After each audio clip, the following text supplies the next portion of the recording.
Bismillah ve salatu ve selamu ala Resulillah ve ala alihi ve sahbihi ve men vala. Muhammed ibn İsmail el-Bukhari rahmetullahi aleyhi ve sahih Bukhari namlı kitabıda biz tövendiki babını okuyumuz. O bosmu yani tarat münasebetlik bölümler devam etip atkan. Tarat sunduğandan keyin yani bitarat halatda Kur'an ve Kur'an'a okşaş, salam zikirge okşaş. Dörtlarni o'qish va Qur'on o'qishning hukmi qanday bo'ldi deydi bu bobda. Biz tafsilotni biz texmo shu hadisning o'zidan konkret bilib chiqaylik. Hamda bu yerdagi bitoratlik asosi qarg'a vaqtimizda bunda kichik bitoratlikni asos qildi. Ya'ni junub bo'lmagan ahvol ostida. Lekin mana shakldan qarasak umumiy maqsad qilgan bo'lishi mumkin. Mayli cho'ng mayli kichik bitoratlikni. Hem de Mansur degan kishi, bu Mansur ibn Mu'tamir degan zat, bu İslamiyetdagi eng mashhur buyuk ulamolardan bo'ldi. Bu İbrahim'in Naxai degan ulamoning mundaq deganligini anglagan. Shuni deb biryapti-da. Munchilarda qiroat qilsa, yani Qur'on o'qisa kerak yo'q deb. O vaqtda men muncha ayrim, tarasini o'birni ayrim. Munchida faqatlam juyun odamda bu odam buni bo'ladi deb qaragan ekan. Ammo bir qism ulamolar makruh deb qaragan. Chunki nemishqa degan vaqtida bular İmam Ebu Hanife, İmam Azam rahmetullohi alayhi makruh degan. Ammo shogirdi Muhammad ibn Hasan makruh emas deb qaragan. Chunki bu bir nijosat bo'lib qolish ehtimoli, gumonidagi o'rinlar deb qaragan. Ama aynı vaqtida Iroqning, Bag'dodning munchilar ayrim, o'birnilar ayrim. Munchilarning hashamatlik bo'ldi o paytlarda. Uningdan boshqa taratsiz holatda xat yozsin bo'ladi. Salom xat masalan. Yoki buni qozixonlarniki xat cheklarini buni yozsin bo'ladi degan taratsiz holatda. O vaqtlarda bu xatlar bismillah bilan hamd sano bilan boshlandi. Xudoning ismlari tilga olindi bu vaqtda. Shonashqa bunimi tarassiz yozsa bo'ladi deb qaragan İbrahim'in Naxai.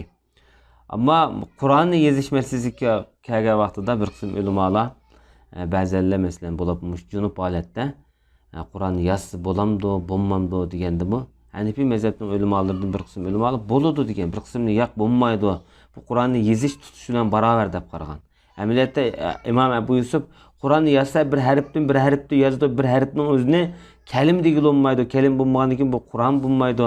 Shunlashqa buni yozsa bo'laverdi deb qaragan. Bu davrlarda hamma masalaga aniq baholarni berib qaragan. Hamda Hammad degan ulamo, Hammad İbrahim degan kishidan. Bu Hammad degan bu ayni davrdagi buyuk ulamolardan. Bu masalan İmam Ebu Hanife'ninki Hammad deydigan bir ustozdir bor, balkim shular bo'lishi mumkin.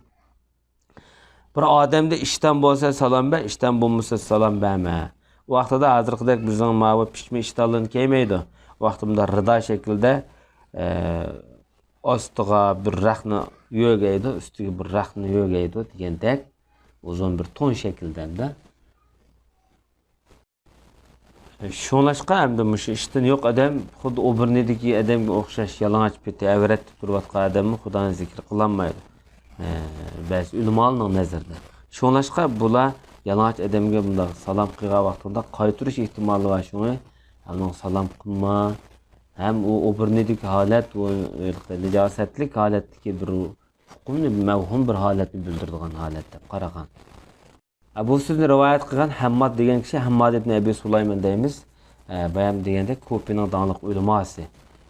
Bu İmam Ebu Hanife rahmetullohi alayhiki buyuk ustozi. Eng katta ustozlardan bo'ladi. Bu 183 numaralı hadis. İmam Bukhari rahmetullohi alayhi bu hadisni bizga Ismoil hadis so'zlab bergan edi deydi. Bu Ismoil ibn Abi Uvays nomi bilan mashhur bo'lgan İmam Bukharining ustozi. Bu kishi deydi, "Men Malik hadis so'zlab bergan edi" deydi. Bu İmam Malik rahmetullohi alayhi shu. Bu kishi Mahramat ibn Sulaymon degan kishidan hadis rivoyat qilyapti. Bu kishi o'zi Madinalik nihoyatda buyuk shenjilik ulamolardan, hadis ulamolardan ko'plagan kishilardan hadis rivoyat qilgan. Masalan, Malik ibn Anas bu kishi rivoyat qildi masalan. Bu kishiniki ustozlari sahabalarda köpüncüsü. Sahabalardan hadis rivayet kılgan. Ülümalar baha bergen vaqtida Yahya ibn Ma'in mesela bu adamın işençilik deb baha bergen. Mesela 130 yılı Mekke'ye yakın bir joyda ölüp ketgan.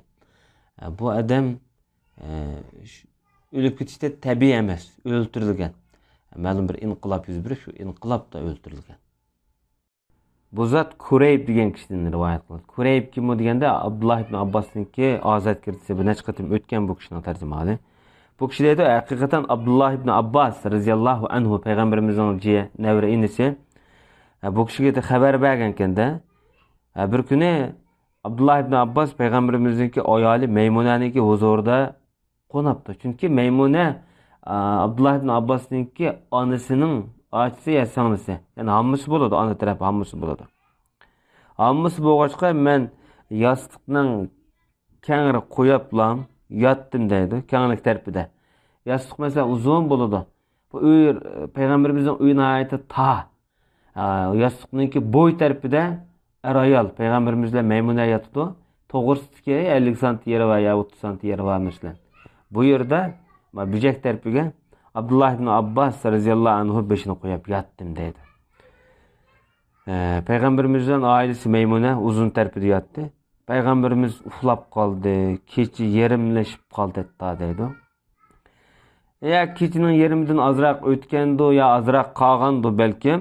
Peygamber aleyhissalatu vesselam uygunup, oturup, kolu bilen yüzlerini bir silap, uykusunu bir içep, Andın Sur Ali İmran'daki ahirdeki un ayetini okudu. Andın esiğlik tulumның kışığa berip, kopap, taharet aldı da. Net güzel taharetini aldı da. Andın kopap namaz okuşu başladı. Abdullah ibn Abbas mundaq deydi bu cihette. Men kopap Peygamberimiz nemiş kıygan bolsa şundaq kıldım. Yani gözümni uğlap, Sur Ali İmran'ın ahirdeki un ayetini okup, tulumnudun taharetini ilip, andın Resulullah'ınki yeniği kelip, tutun deydi. Namazda da Peygamberimiz. Peygamberimizden yeniği kelip tutsam, Peygamberimiz 10 kolu bilen beşimga şunda koyap, 10 kulkumda silap demekçi de, 10 kulkumunu tutup da tattı deydi. Demiş ki bunda kıygan, Peygamber sallallahu aleyhi ve sellem'deki bu adam on tarafı turmay, sol tarafı turup kalgan. Yani imamның yalğız oqa vaqtida bir lam adam bolsa cemaattin. Eğer imamның on tarafı turmay, sol tarafı turup kalsak, bu derhal onun namaz buzulmaydı. Onu asla koldan tatip ya kulaktan tatip on tarafı ekep koyumuz. Şoňlaşqa Peygamberimiz bunu on tarafı tutulsun dep tatip mayağa ekilip atıdı. Peygamberimiz bu kişilerde şikirket namaz okudu, andın yani şikirket okudu, andın yani şikirket okudu, andın yani şikirket okudu, andın yani şikirket okudu. Cemi bir yerde 1, 2, 3, 4, 5, 6 yani o şikirket namaz okudu. Andın vitr okudu. Bir raket yalğız. Bununla 13 raket oldu bu. Andın Peygamber sallallahu aleyhi ve sellem şaqandı şunda yetip, muazzin kelip azan etqa vaqtida kopap, yengil şikirket namaz okudu. Xuddi Qul Allahu ahadni sağan deklamda mesela. Andın çıkıp bomdatni okudu. Ma ahirde okugan şikirket yengil namaz bomdatning şikirket sünneti. Peygamber sallallahu aleyhi ve sellem bu sünnetni bir yerde uyda okup atıdı. Andın çıkıp bomdat namazı kişilerge okupadı. Bu hadiste İmam Buxari rahmetullahi aleyh bizge bildirmekçi bolgan nokta neme degende Peygamber sallallahu aleyhi ve sellem uykuda uygunup kopaplan, yüzünü silaplan Sura Ali İmran'daki ahir unayetini okuganlığı. Teressiz, bitaret alette. Çünkü uykuga ufluğa vaqtida çokum bu yerde bitaret buludu. Eğer navada Peygamberimizdeki teret sunmaydı, mesela Peygamberlerdeki uykusu teret sundulmaydı dep qaragan takdirde möcüz şekilde Abdullah ibn Abbas kıldı. Peygamberimiz kıyganın özünü. Peygamberimiz eyipli miydi? O sen teretsizimde Kur'an okuma demedi. Ama bu teretsiz halette Kur'an okusan buludu degeniki ispat şekilde İmam Buxari bizge göstermekçi. Hem bu hadisin Abdullah ibn Abbas radıyallahu anh Peygamber sallallahu aleyhi ve sellem'ninki kişilerdeki gündelik turmuşlarını bizge bildirip atıdı. Mesela gündüzlerde mescitlerde sahabeler rivayet kılgan bilen ki kişiniki ahvalini nimişlarni kıldıganligini öylerde biz bilmeymiz. Mana muşni Abdullah ibn Abbas o'xshash tirishchan, herisman sahabelar bo'lg'achqa bugunga qadar Peygamberimizin gündelik şahsi turmuşlardan tatip bizge ülge örnek şekilde miras kaldırılıp ketken. Dersimiz bugün müşahekçi boğay ve sallallahu ala nebine Muhammed ve ala alihi ve sahbihi ecma'in.